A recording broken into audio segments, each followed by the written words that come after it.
நான் உங்க ஜெயந்தாரா. இன்னைக்கு பாத்தீங்கன்னா உங்கள்கிட்ட சில விஷயங்கள் சொல்ல வந்திருக்கேன். ஆனா வந்து குப்பை வந்திருக்கேன். என்னடா டீஸ் பண்றேன் நினைக்கிறீங்களா? கிடையாது.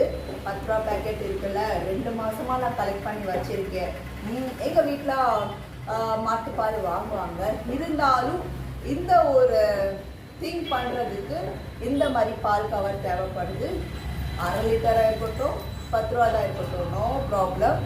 இது எதுக்காக வச்சிருக்கேன்னா, நிறைய பேர் வந்து குப்பையில போடுறாங்க, இல்லை வித்துடுறாங்க, இல்லை சும்மாவே அப்படியே வச்சு போட்டுறாங்க. ஸோ இதெல்லாம் ஒரு யூஸ்ஃபுல்லான திங் நம்ம பண்ணலாம் அப்படின்னு சொல்லி நிறையா வீட்டில் நிறையா பண்ணுறாங்க. சில பேருக்கு தெரியும், சில பேருக்கு தெரியாது. ஸோ நான் வந்து இது இப்போ ட்ரை பண்ண போகிறேன். ஸோ ரொம்ப நாளாக இன்ட்ரெஸ்ட்டு, 2 மாதம் வெயிட் பண்ணுறேன்னா யோசிச்சு பாருங்கள். ஸோ இம்பார்ட்டண்ட்டாக தானே இருக்கும். அது என்ன, இது பிளாஸ்டிக்கா? ஸோ நம்ம வீட்டில் பார்த்தீங்கன்னா நம்ம தினம் பூ வாங்குவோம், தலைக்கு பூ வைப்போம், எவ்வளோ செலவாகுது. ஸோ நம்ம இப்போ காஸ்ட் ஆஃப் லிவிங்கில் பார்த்தீங்கன்னா இந்த மாதிரி குப்பையால் சில நல்ல விஷயங்கள் பண்ணலாம். அதுதான் இந்த தலையில் வைக்கிற பூ நான் கொஞ்சம் கெட்டியிருக்கேன். அதே மாதிரி இந்த மாதிரி வெட்டினா மட்டும்தான் இப்படி கெட்ட முடியும். ஸோ அது எப்படி வெட்டுறது? ரொம்ப ஈஸி. ஸோ இந்த மாதிரி பால் பேக்கெட் எடுத்துக்கோங்க, இந்த மாதிரி கட் பண்ணிக்கோங்க. இந்த மாதிரி 2ஆக மடித்து அப்புறம் மடித்து இந்த மாதிரி கொண்டு வந்துடுங்க. சிம்பிளாக ஈஸியாக இருக்கும். இதுக்கு தேவை கத்திரிக்கோள் கண்டிப்பாக கட் பண்ணுறதுக்கு. ஸோ இந்த மாதிரி ஜிக்ஸாக்காக நீங்கள் கட் பண்ண வேண்டியது இருக்கும்.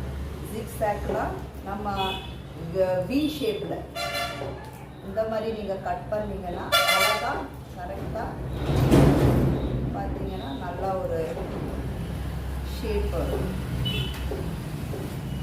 ஸோ உங்கள் முன்னாடி நான் வெட்டி காட்டுறேன் எப்படி பண்ணணுன்னு. ஷார்ப்பாக இது வச்சுக்கோங்க. ஸோ இந்த மாதிரி உங்களுக்கு ஒரு ஷேப் கிடைக்கும். ஸோ இந்த ஷேப் கிடைச்சோன்னு என்ன பண்ணோன்னா இதை 3-3ஆக ஓகேங்களா கட் பண்ணிடுவேன். கட் பண்ணுறேன் நான் 3-3ஆக. ஓகேங்களா? கீழே உள்ளூட்டம் இங்கே தானே எடுத்துக்கலாம். இப்படி 3-3ஆக கட் பண்ணிடுவேன்.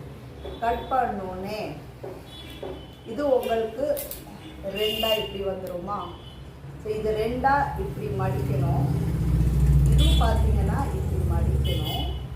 மடித்து 2 சைடில் ஒட்டி பூ கெட்டுறவங்களுக்கு தான் இதோட கெட்ட தெரியும். இந்த மாதிரி கெட்ட தெரியும்.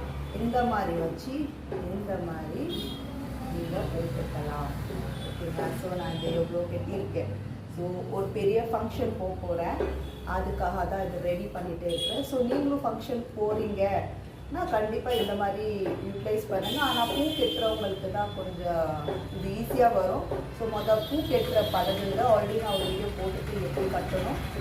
ஸோ இந்த மாதிரி நம்ம தலையில் வச்சுட்டு போகலாம். இது பார்த்தீங்கன்னா கலர்ஸாக தெரியுது இல்லை, ஆரோக்கிய பால் கவலைப்படாதீங்க. இது நீங்கள் ஊற வச்சாலே போயிடும். இல்லைன்னா முதல்ல நீங்கள் ஊற வச்சிட்டிங்கன்னா இது தேய்ச்சாலே போயிடும்.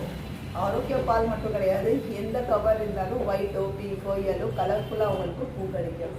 ஸோ என்னோட முயற்சி சக்ஸஸ் ஆயிடுச்சுல. ஸோ என்னால் முடியும்னா கண்டிப்பாக உங்களால் முடியல. ஸோ நாளைக்கு வேறு கண்டென்ட்டோட வரேன். சுபாய் ஜெயந்தாரா. சென்ட் போடணும்.